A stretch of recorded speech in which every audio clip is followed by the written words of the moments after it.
because when I came home after 8 years, I paroled out to my brother's walk-in closet.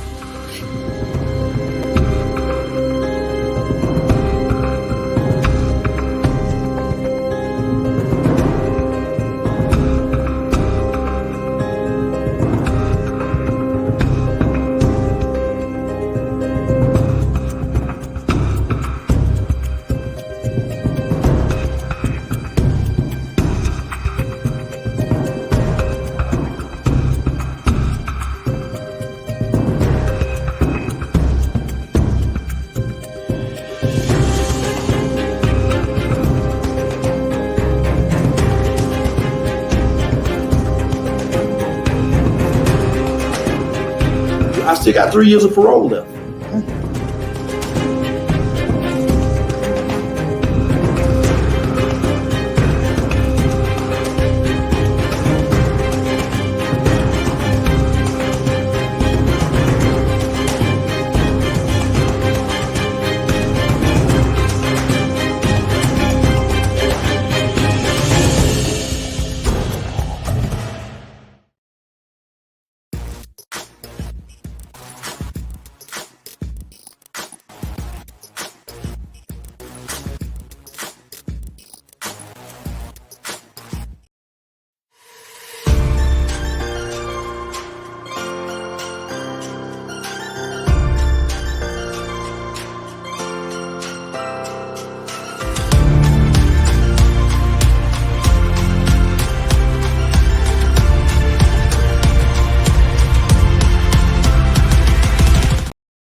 Hello. Welcome to From Felon to Fabulous. I am Brenda Ringwood. I got some people in the back.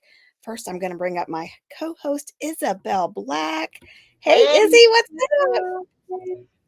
I think it was a great day. How was yours? Oh, my day's always fantastic, but I think Terrence is in the back room. I think he's actually stepped up and showed up today. Looky there. I got to give him a hard time. Hey, Terrence. Well, hey, it is an unstoppable day. And yes, I decided to step up. You know, spring has sprung, so I decided to have my face in the building with these lovely ladies from Felon to Fabulous, so I can be fabulous too. How you ladies doing? Fabulous.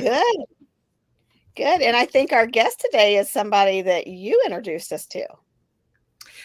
Absolutely. She is, when you think about fabulous, you think about this lady in spades, and she's got a wonderful story. She is really the epitome of what we talk about when we talk about from felon to fabulous, how you can go from rock bottom to at the top of the mountain. So why don't we just bring her on up and let's get this thing started. Welcome, Cece. Welcome, Cece Espeut. Hey, Cece, how are you? I am fabulous. And I'm happy to be here. Thank you for having me on your show. Thank you. Great to have you here. Now, Cece is a 2-time TEDx speaker, and that's just some of the numbers that she has behind her name. And maybe she'll share some more of those with you. But as we always like to do when we talk about From Felon to Fabulous, we know people are used to seeing us in our glory, but they rarely hear our story. And so from Felon to Fabulous, we talk to formerly incarcerated citizens to tell their story of how they have come out and how they are living their lives just like the people that you see on the screen, so that somebody who may still be going through or somebody who just came out can recognize that it doesn't end with that word felon. It's just the beginning of a next never-ending fabulous story if you stick and stay and listen to our guests. So Brenda, why don't you just jump right on into this fabulous show with this fabulous lady? Well, we were talking yesterday and we were talking about her TEDx experience and just little things. And we were supposed to do this like a year ago, but we just never really connected. And she says, "Oh, I don't like to tell my story. I don't make it a part of what I do." And How she many was just times we heard that? yeah, right. So she was kind of pushing it back. And I just said, I did 4 years in the feds. And she was like, "Oh, we got to talk." So then it was a completely different story because we need to be proud of the people we have become. Exactly. We should own where we're at right now because not a lot of people can overcome the challenges that we've overcome. So, Cece, let's start with that. All right. So let me just say that I was telling my story from 2012 all the way till last year, April in 2023. And then I just had a moment. And unfortunately, that's when Terrence first asked me to come on the show. The story again. And I was like, I am sick of that story. I don't ever want to tell that story again. And so it has literally been a year since the last time I told that story. But here's what happens. And so people see me looking all fabulous, with all these accolades behind my name, and they think that I just roll out of bed, with the purple lipstick on, matching colors. And they don't realize that I struggled for many years. And so that's why when we talked yesterday, I felt it was really important to maybe start telling that story again. So people realize that you just don't roll out of bed looking fabulous. Absolutely. It takes some So work sometimes. as we do with all our guests, however much you want to tell of your story or however less you want to tell of your story, but just give us an idea because as you just alluded to, and on the flip side of it, many people who are coming out, they will look at me, they will look at Bryn, they will look at Izzy, they will look at you, and they will just think you have always had that silver spoon and you've never understood what it was like to go behind the walls of a prison. So why don't you share your story? And then as we move on into the conversation, we'll talk about your fabulousness and your glory. All right. So let me just say that um, I was probably one of the only guilty people in prison. Okay. I was guilty, right? But if I tell you what I did, I'm going to have to kill you and go back. So let's Yeah, let's not do that. let's just skip that part because, in my first TEDx talk, I say that I never, ever, ever, ever intend to go back to prison and for any to stay. I go back now and I do seminars and workshops. I just don't stay. But It's when, not your residence. yes, it's not my resident. And here's the thing purple is a really good color on me, orange is not. And I really do not like bologna and cheese on white bread with mayo. So I went into federal prison being very entitled, thinking I was entitled. And what ended up happening after I asked for another color jumpsuit and I refused to eat the bologna and cheese on white bread with mayo, I ended up spending a year in solitary confinement. Because once they put you into solitary confinement, they don't take you out. You just stay there. And I was a little lippy. So, what can I say? So while I was there in solitary confinement, it really gave me a chance to sit down and think and listen. I won't say to myself, but to maybe what was in my heart and to listen to God. And I came out a different person. That year changed me. It definitely changed me. And like I said, I had no intention of going back. So that's it. And I really say that my story really starts April 1st, the day that I left prison. And so, yeah. It sounds to me like you had an activation while you were in solitary confinement, and that's why we say, our story is our pathway to our purpose. So never shame it, embrace it, love it, and then just be open, right? Make that space for what's not yours anymore to hold on to shed. and what's yours to come to have a place. So Right. I think that's beautiful. Thank Thank you. you. Thank you. Thank you. I've never heard it referred to as an activation, but you know what? Now that I think about it, it actually was. Yes, ma'am. You know, it definitely was. I am. I don't know that the person I am today would be the friends with the person I was back then. Mm. You I know, would agree with Wow. that. yeah. Yes. Yeah, And same. I just did an interview with somebody, and I talked about the mindset and the shift that goes on when you're actually in a cell. And I had over 31,000 hours to reevaluate my life. It only takes 10,000 hours to be an expert at something. Wow. Yeah. It's powerful. So Yeah. you had a year in solitary. That's Yeah. like quadruple anything I did. You know, I don't even know how I did it. I honestly don't. I We were only allowed to have one book at a time, but one book and a Bible, right? But the guards were, when I tell you they were watching out for me, because in general population they knew, they realized I was a reader.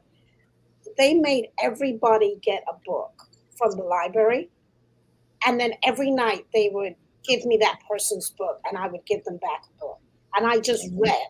And at one Mhm. point, when I had read all the books in the library, I got the ABSFAT book, which is the Armed Service Vocational Ability Test or something like that, battery of tests. I did the whole book. I sat down every night and I was doing the problems. And when I did that, then I got the GED book to get your high school diploma. I was already in college, but I was like, okay, to keep my mind active. And I would work all the problems. So the guards actually, they were watching me because they thought I was losing my mind, but I was really trying to keep my mind active. So those three books, the ABSFAB, the GED, and the Bible, I read. And that's You know, and That's it's good. funny that you say that because we've had other guests on the show that had a similar, not a similar experience, but the way they, instead of watching the time tick away, that was their outlet. We had one of our guests who is now part of our BTBY family.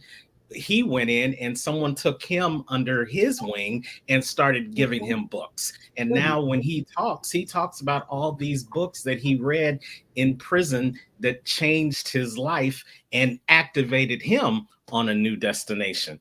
And you mentioned earlier that April 1st was your activation, and how poignant that we're coming up close to that date again. What was it about that day that activated Cece? the guard opens up the gate, and I tell this story in my first TEDx talk. So the guard opens up the gate and says, "You're being released." And I'm like, "It's April Fool's. I'm not going anywhere. I'm going to sit right here because I know you're playing a joke on me." And he was like, "No, you have to leave. It's your time." And so as I step out of my cell, I'm walking down the hallways, a long hallway. There's another gate, and as I step through that, there's a guard, a female guard, sitting right there. And very pleasantly, she says to me, "See you soon." Now, if you think I got a big afro now, you should have seen me after being in a year in college. I mean, my hair was huge. And I was like, "What? Are you coming to Miami?" I was so angry. And she goes, "No, 96% of all inmates violate their probation within the first year and come back." So that's what she said to me.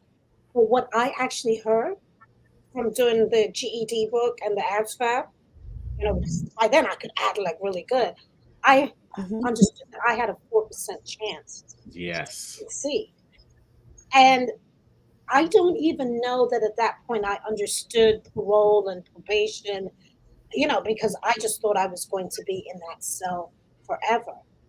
So once I realized I had a 4% chance to succeed and that I didn't have to come back to prison, oh, that was it. I mean, right away, my mindset changed. I was like, what do I have to do not to come back? Right. Yeah. I love it. So you decided you were going to be a 4%er instead I'm of a a 96%er. right, Okay. right, yeah. That's right. I love it. I love it. I love it. So that started you on a journey. So how did you start acting like a 4%er from that point on? What's some of the things you found yourself doing? I think I was kind of set up very nicely. I'd been in solitary confinement for a year. It's not like I had friends. I wasn't used to talking to anybody. And so I just continued that when I came home. Mm. I didn't have any friends. There was nobody to talk to. There was nobody to hang out with on a corner or anything like that. And that was exactly how I lived my life. And I did my probation, no problems whatsoever. They called me in every month to test me for drugs. And then some people were getting upset. They were like, "Oh, they're always bringing you in." And I was like, "No, no, no. You don't understand the logic. They have to keep their jobs. They need people like me who they know are never going to pop positive. Hmm. So they can call me in all the time. I mean, Yes. yeah. So they've got to keep their jobs, and I'm I'm a good number. They could test me anytime, and I would never come up positive. So, how Nice. long have you been out? Oh no, I got out 1997. So, No, you've been out a long time. You beat those statistics. right, right. So I don't, honestly, I always say that I'm more than my age, my bank account, my credit score, and the time Hmm. I've been out. But, I've been out probably about coming up on 24 years now. I didn't even realize it had been that long. Nice. And you've been on the TEDx stage. You help organize TEDx events. You speak. Talk to us about that and how you got involved in it.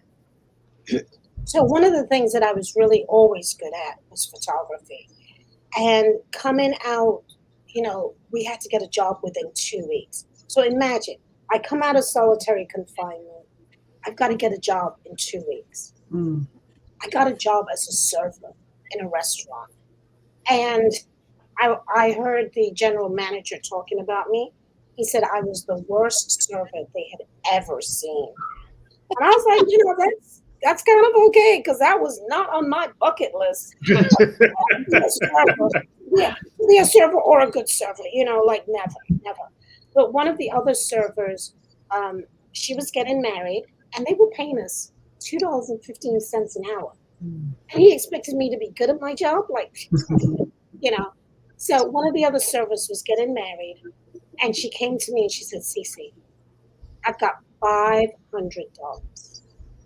Would you be my wedding photographer? Wow.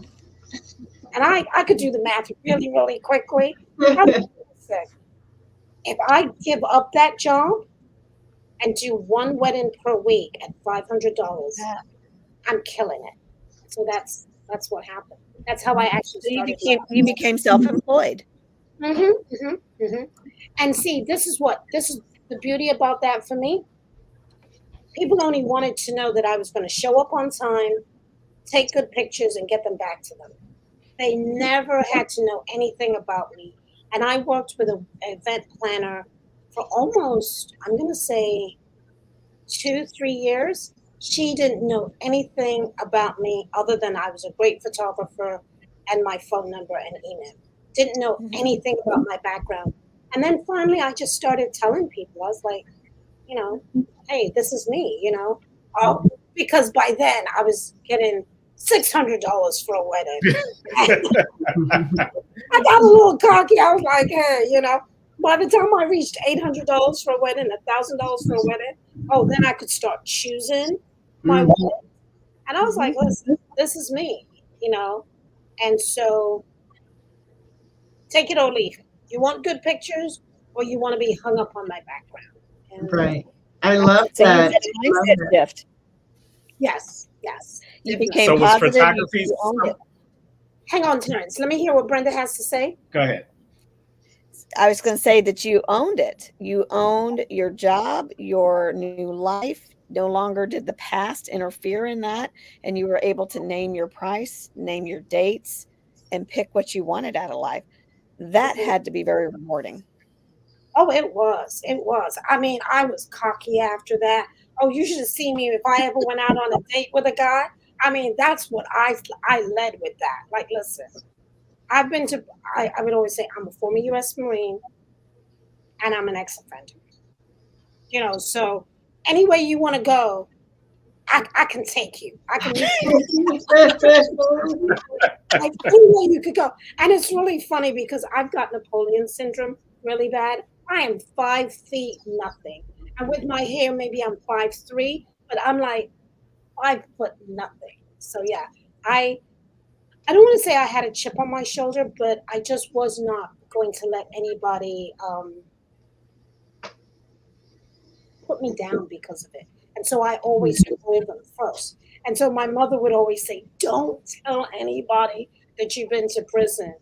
And I was like, "Mom, really? When you Google my name, it's the first thing that comes up. You know, it's the first thing that comes up." So yeah, Yeah, my dad used to tell me that too. Why are you telling your story? It's not everybody's business. And I say, so they can't use it against me later. correct, correct, Mhm. correct.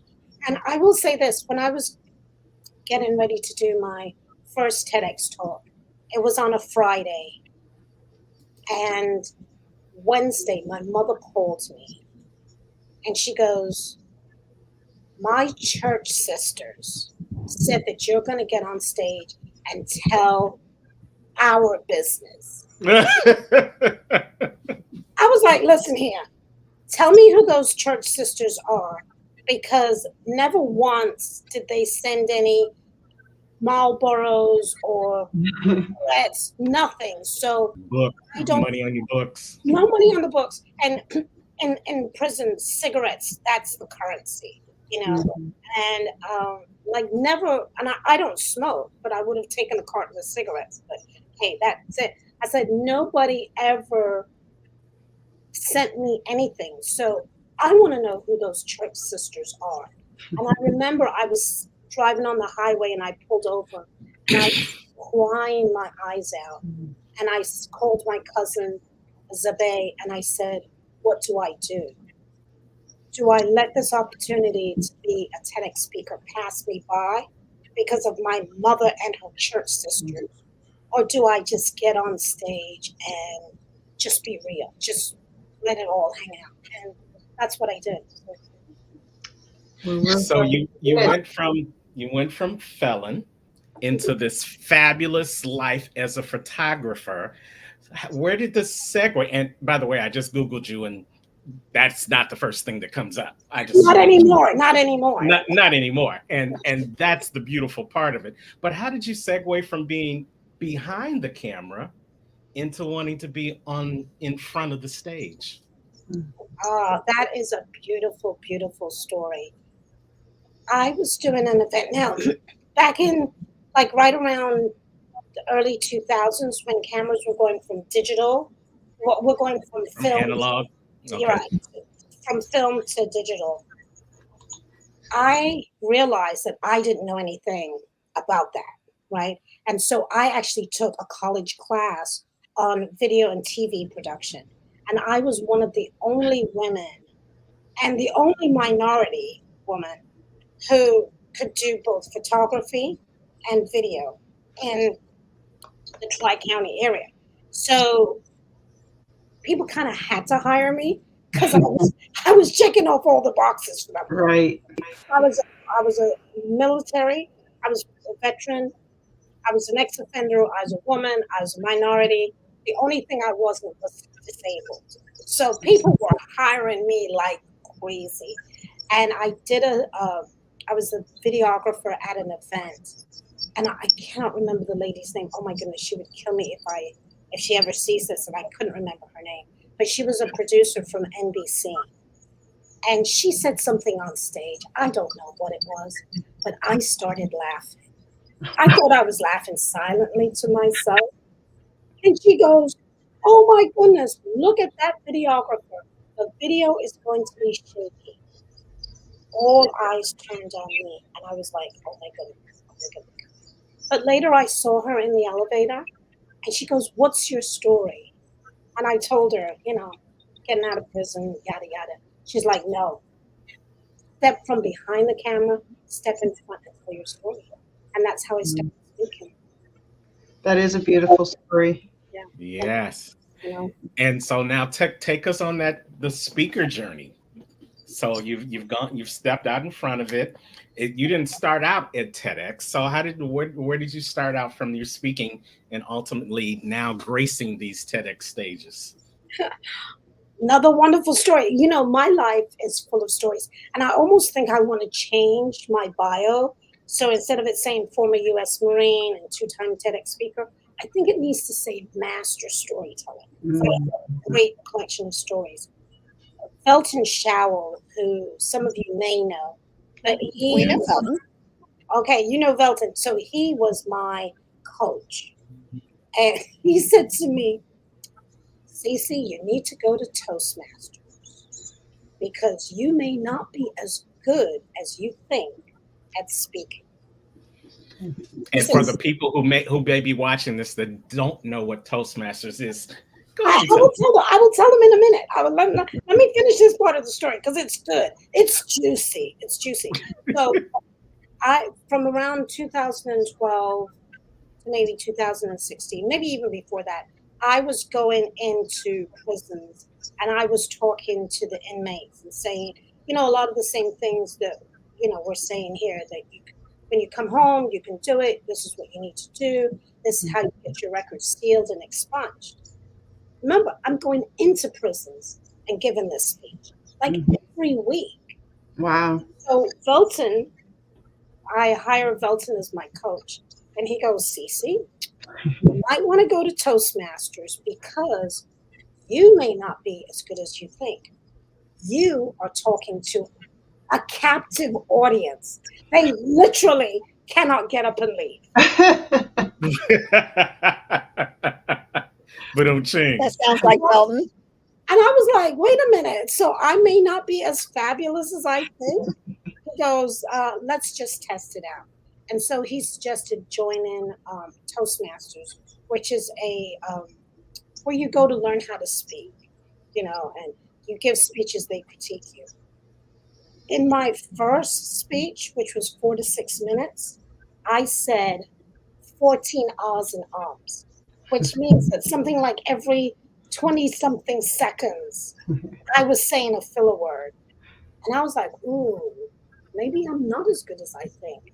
Maybe those guys were really a captive audience and couldn't get up and leave.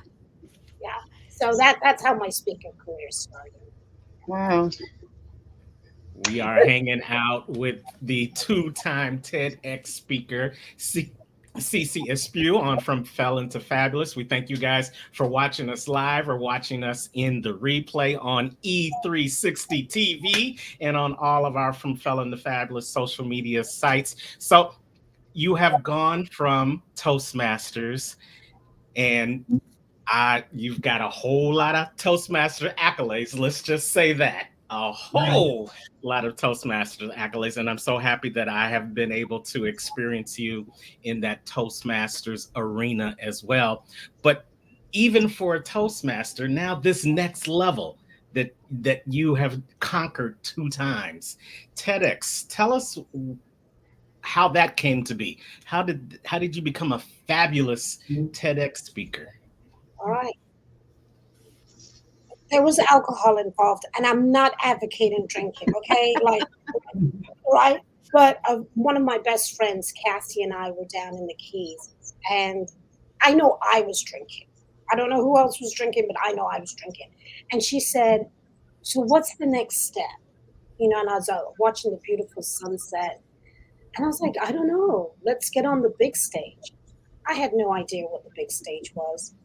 And we Googled, TEDx came up, and they were having an event within 2 weeks. And so, of course, TEDx speakers are chosen 6 to 8 months in advance. So there was no hope of me getting on the stage. But I just wanted to know more about it. So I volunteered. Nice. Now, remember, I'm a photographer, and I see one of the guys, he's putting up the backdrop stand by himself. And so I go over and I go, would you like some help with that? We start talking. I'm laughing, I'm making jokes, I'm just being myself. Didn't think anything of it. Years later, when I applied to be a TEDx speaker, that same guy, he was on the selection committee. Wow. Wow. He told them, he said, you have got to hear her because she is funny as heck. And so that's when they, put my application and they looked at it and they were like, okay, she's got something here. And the topic that year was reinventing yourself. Mm. Yeah, it was like it was made for me. They made the topic for me. But because I was a photographer, everybody thought, it's reinventing yourself as far as Sure. pictures go. Mm-hmm. And I remember the organizer said, don't tell anybody what your speech is about. And when I stood on stage, and let me tell you, I had on like this amazing red dress. My hair was like, I had just bought my shoes in these. I looked hot. Good. I looked hot. I knew I looked hot. But anyway, that's a whole nother story. And when I started my speech, and I said, I'm a former U.S. Marine and a former inmate. And I said, wait, somebody out there is thinking I said playmate. I meant inmate. Because the truth of the matter is that when you clean up, when you're not living that lifestyle anymore, most of us clean up very well. And when people look at us, they think that we just roll out of bed looking fabulous, having everything, and they don't realize, what happened in our past. So that was it. That was my journey to the TEDx stage. And Nice. that was from the first time I volunteered to now, it's coming up on 9 years. Awesome. So that takes me into the question that I've been dying to ask, just hearing your beautiful story after story after story. I think you are a master storyteller, and I can't wait to hear more. But I speak a lot of intentionality. So doing life on purpose with purpose is how my life changed, how I reinvented myself. But that takes, right? It takes something to live life on purpose. So what would you say for the people listening? What is that one thing they can just pivot and change so that they can be in the trajectory of shedding their unserving things and going into what is theirs to do next in life? I think for me, it was just setting that goal never to go back to prison. And every day it was like, what do I have to do to stay out of prison? And that was it. That was the question I just kept asking myself, what do I have to do not to go back to prison? But that was the physical, right? That was the physical. Something shifted in April in solitary that changed a mindset that had to stay consistent before you even got to that point. So we're talking to the people, right, that are just coming out or and they're looking for direction. So yes, they want to do, nobody wants to go back, but there has to be something that shifts in the mindset first before you dedicate your physical actions to follow suit. What could you say happened in April, that one thing you pivoted and changed that just grew? It was that seed you planted then, and then you stayed consistent and it just grew. I don't know. Nobody's ever asked me that. And I don't know that I have a good answer for you. I honestly don't. I don't. I almost want to tell you, let's go to commercial break. Let me think about the answer and I'll come back and answer you. Well, you know what? We can do that because we're going to go to break. So be thinking about that. Thank you. Perfect.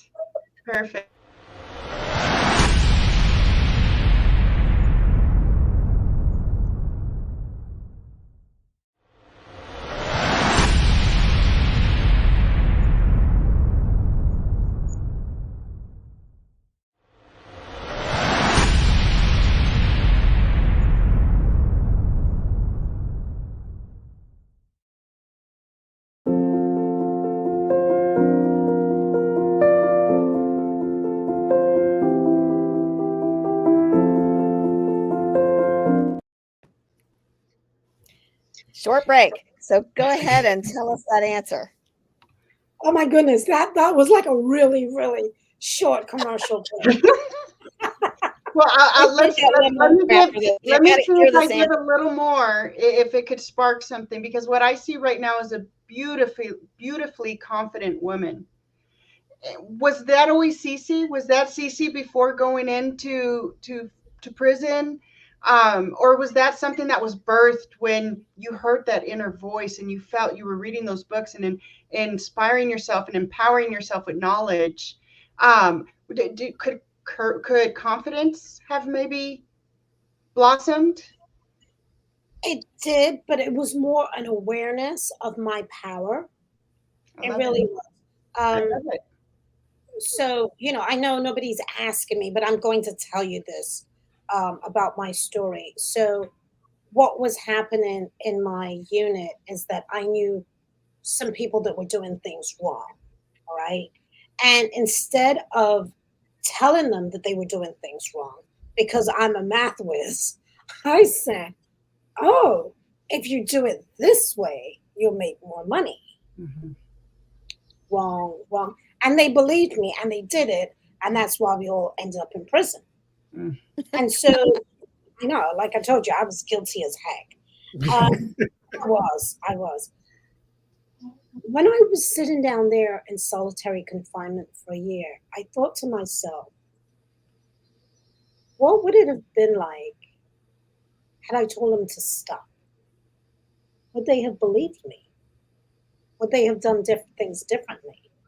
And so when I came home, the people that I was around, so people automatically start offering you things that have fallen off the back of a truck, and I'm like, no, don't do that, because doing that, making a couple dollars now, you're going to end up in prison and it's not worth it. Right. Right. And so just those little things and me telling people like, hey, maybe there's a better way to do things. And when people started listening to me, I was like, oh, wait a minute, maybe there's something here. So by that time, I really had to walk the walk and talk the talk. Right. Yeah, if I was talking the talk, I had to walk the walk. And so I think that's what really kept me on the straight and narrow. And people were starting to listen to me. In the photography world, younger photographers would come to me. They would like, I just got this camera, or what camera should I get? What camera is best? And I'm like, the camera that's best is the camera that you have. Mm-hmm. Know what you got before you go spending money. And it was little things like that. People started listening, and I was like, with your cell phone, people ask me this all the time. What camera should I get? I'm like, the one that's on your phone. Learn to use the one that's on your phone. I mean, I can shoot a wedding and get clearer quality. I do a lot from my phone. From my phone. But Cece, you're also known as an expert in another field. You talk about something. What? Like what? And it has a lot to do with what Izzy asked you in terms of confidence, because you come across very confident in this interview. But we know from what you've said before, that you may not always feel how you portray yourself, right? So I will tell you this. Like I told you, I've got stories for everything. So I am Jamaican. My parents are Jamaican. I was born in London. I come from a very big family. And I cannot cook. I'm like the only Jamaican you'll ever meet who cannot cook. I can wash the heck out of dishes, but I cannot cook. And so, I would get together with, my family, stepping in a room with all these gorgeous aunts and what have you, and I can't cook. And I would start to feel like, oh, I'm a fake Jamaican. I'm not really, I've been to prison. I can't cook. I'm not married. So I would get these feelings, which later on I realized was imposter syndrome. Mm-hmm. And something just as simple as not being able to cook. Oh my goodness. Yeah, it was giving me nightmares. And so imagine when it's somebody who maybe what we call a first generation immigrant or something like that. And now you have to step into the corporate world when you don't have anybody in your family to ask, what do I do? Or you may be the first one in your business, in your family, to start a business, and then you start to feel like, oh my goodness, what am I doing? And don't let there be more month than money. Yeah. You're like, oh my goodness, as a Jamaican, I only had one job being a photographer. Everybody else in my family's got 3 jobs, and it's like, so those feelings of imposter syndrome, I talk about a lot because I think that as ex-offenders, we suffer with that, when we come home and we want to start over. And then people are like, you know, you just came home, you've been away for, however long, 6, 7 years, 2 years, or what have you. What do you know? So you start feelings of imposter syndrome. Right, for sure. So, how do you help people in your presentations become aware of the imposter syndrome and, better yet, to overcome what you describe as imposter syndrome? I'm so glad you asked. So one of the things I do is I start having them list all the things that they're good at. Like, can they walk a straight line? Just getting really basic, like, what do you do well? And then we get to the bigger things, of what they do well. Like, one of the things I do exceptionally well is I make people feel comfortable in a big room. So when I walk into a room, I look around, anybody that's standing by themselves, that's who I'm going to, because I understand what it feels like to be that person in the room that nobody's talking to. So in my workshops, I start having people identify what they're good at. And then where do they get these feelings of imposter syndrome? Is it around a particular group of people? Like for me, it's with my aunts. I hate the holidays. They always ask me to bring the paper plates. And the ice. And the That's a ice. necessity. That's a Isn't it necessity. right? But Right. I'm Have like, you ever been to a feast without a plate? you Think know, about it. right? Think about it. You know, I'm always that one. And even I have a granddaughter, she's 12. I tried to make something the other day with shredded cabbage and eggs. And she walks in the kitchen, she goes, "You can cook?" And then she gets this look on her face, and then she runs out of the kitchen. I'm thinking she's afraid. No, she runs to get her phone so she can take a video. And I'm like, really? Come on, does everybody know that I can't cook? So is it, I start to ask people, where do they get these feelings? Is it around a certain thing? And I know exactly where my feelings around cooking came from, why I don't like to cook, And I was in the kitchen with my aunts, and my mom. They put me beside a gas stove with flames and feast without a plate. Thank you. I love that. He put me beside an open gas flame, big pots to stir sugar and coconut to make coconut candy. And as I'm stirring it, my mother says, "Don't you do it." I'm like, "Ooh, this looks good." And my mother goes, "Don't you do it." And I'm like, "What?" Like, I'm not doing anything. She turns around and I do it again. And I stick my finger into the hot sugar. It burns me. I scream out, put the hot sugar on my lip. Mm. My mother comes over, and you would think she would hug me and comfort me. No, she slapped the, you know what, out of me.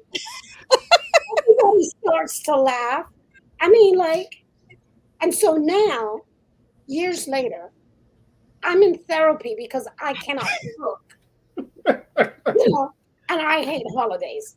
So Oh, it's not that you can't cook, you're just too traumatized to cook. I'm That's just what it trying. Yeah, right, right. is. Okay. Oh, you know what? I love Lotus. I love those comments. Sugar bread. Yeah. I mean, I ripped. It was crazy. So yeah. I did Yeah. that with a marshmallow. Oh I gosh. caught a marshmallow on fire. I was in 6th or 7th grade, and I went to blow it out, and it landed right on my nose. oh no. And of course, your Oh first Wow. instinct is to pull it off. So I pulled all that skin off with my nose. I just couldn't believe that it didn't scar. Yeah, Wow. do you eat marshmallows now? Do you eat I marshmallows now? do. I do. I actually still do. I don't eat them without them being roasted, but I make sure when I blow them out because I still like them burnt that I keep my distance. So, do you know that because of my experience of that, I do not eat coconut? I cannot stand the taste of coconut. Mm. Yeah. Right. But so, it's like when you say that you feel uncomfortable in a certain situation, say, I have people start thinking back, like, why? Why do they feel those feelings? And as we start to unpack it, then we realize that it really doesn't have a basis, and so, That's yeah. right.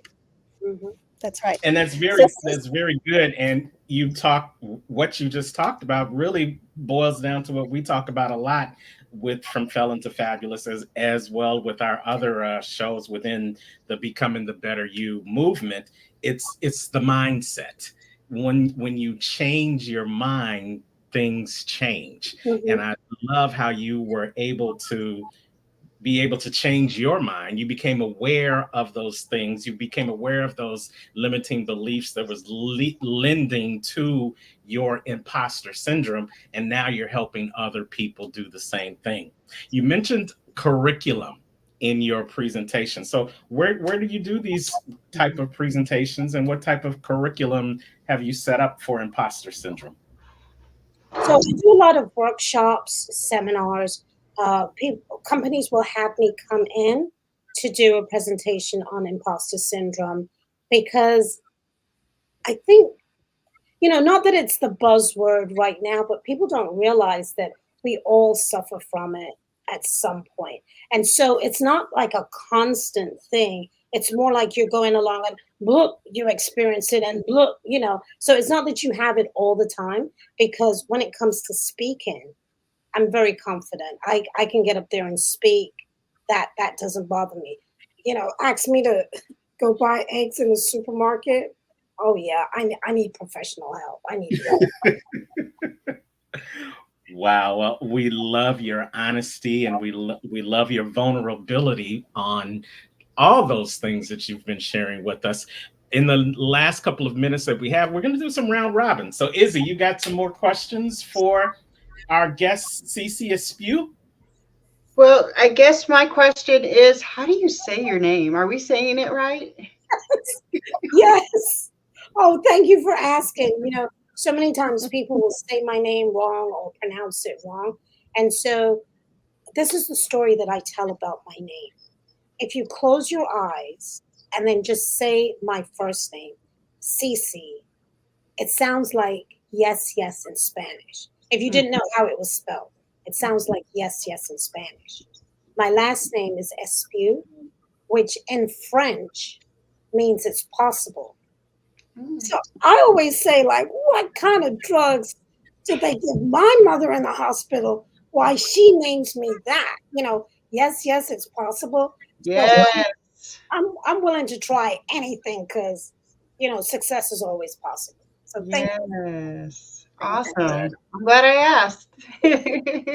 Great answer. Brenda, how about you? I want to know what's next. What's next for Cece? What's next? Yes, yes, It's yes, yes. possible. Thank It's you. possible. So after I did my second TEDx talk, which was about storytelling, I was like, you know what? I really don't have anything to say on the TEDx stage again. So I stepped back and now I help organize TEDx events.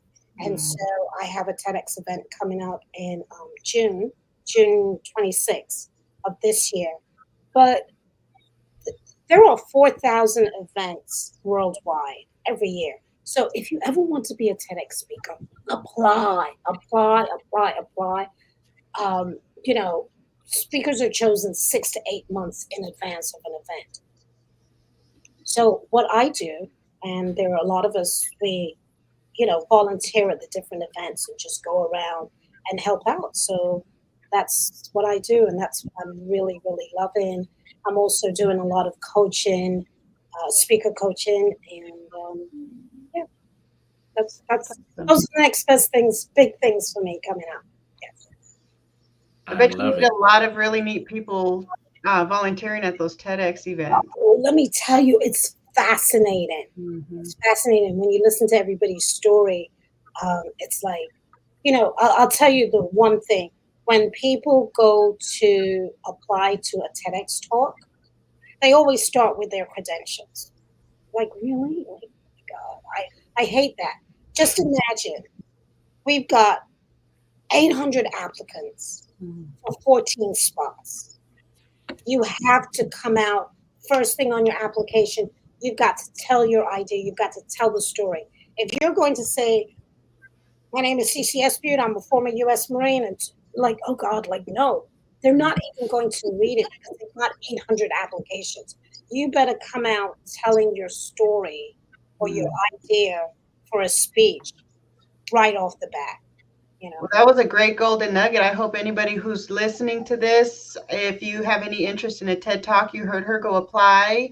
But use your story. Your story is your power. It is your superpower. So own it again, love it, embrace it, and let's see where it'll take you. Right, yeah, yeah. This has been so But much fun. I hope you guys are having fun because I'm having an incredible amount of fun. yeah, Good. as we knew you would. But here's a serious question as we come to the end of the show, because this show is called From Felon to Fabulous, and it was birthed because we know that there are a lot of people who have been the first, but don't think it's possible to be the second. So as we are speaking to you, Cece Espeut, and your name literally means yes, yes, it's possible. Take a couple of seconds, couple of minutes, and talk to our felons or our formerly incarcerated citizens that are watching live now or going to watch the replay that haven't quite got it yet. They're still living that imposter syndrome that says And you it's only have not about a possible. minute and a half because we're running short. We're Um, got to cut off here in a minute. Okay, so there write you your go. goals down. Write your goals down. Get a mentor. Talk to people. Let them know when you need help. That's exactly what I would say. So that was 30 seconds, Brenda. By the way, There that you was like go. There you go. Well, guys, this has been fun for you guys watching out there. Get in touch with Cece. How can they find you? they can either come to you or to find me, Mhm. or they can find me on LinkedIn under my name, Cece Espeut. I'm not so much on Facebook, but I will answer you from LinkedIn. And yeah, I'd love to hear from your audience. So thank you. Thank you for having And she's going to tell you, yes, yes, it's possible for you too. So if you want to get in touch with us or be on the show, go on over to I can't even speak tonight. How about that, Tide? Go on over to From Felon to Fabulous. Fill out that contact form. We will get back with you. We'd love to hear from you. We would love to know what your story is. You can also find me on about anything at Brenda Ringwood. Look me up, look up Isabel, look up Terrence. We are here because we believe that change is real. But first, you got to want it. Thanks for watching, guys. We have a couple commercials to throw up, and stay tuned for another great episode coming next week.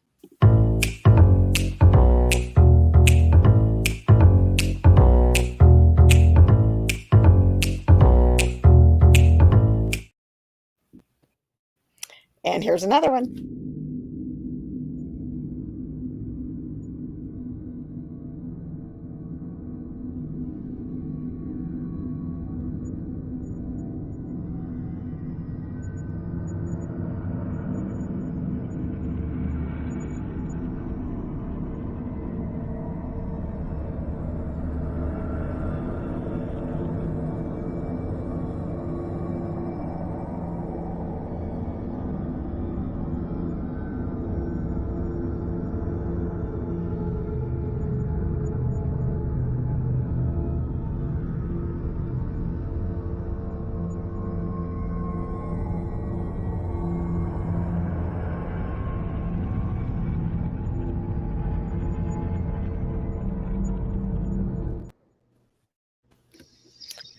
Thanks for watching, guys. Have a great evening. Or do you want to be the person that's helpful, that soothes, that loves? Because you can still stand tall and be as big as you want to be when you are this person.